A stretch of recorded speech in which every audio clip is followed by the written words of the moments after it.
यो धन आपत्ति गर्न सक्छ, यो धन आपत्ति गर्न सक्छ। किन आपत्ति गर्न सक्छ?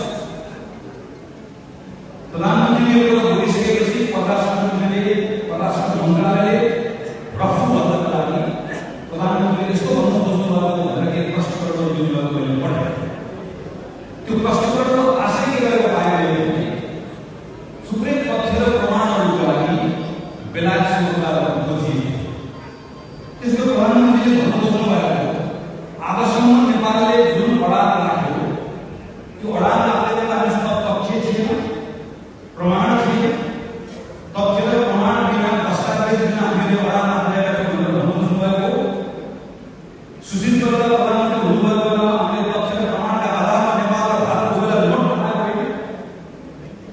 र 2014 सालमा नेपाल कम्युनिस्ट पार्टीको सरकार भएको बेला हामी सबै संविधान संसदको सबै मिलेर एकमत भएर नेपालको तथ्य प्रमाणका आधारमा हामीले नक्सा बनाएको।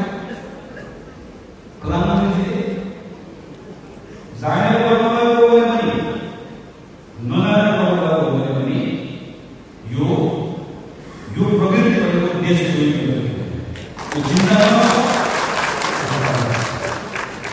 ऐतिहासिक बहुआयामिक सांस्कृतिक सम्बन्ध छ हाम्रो भारतसँग।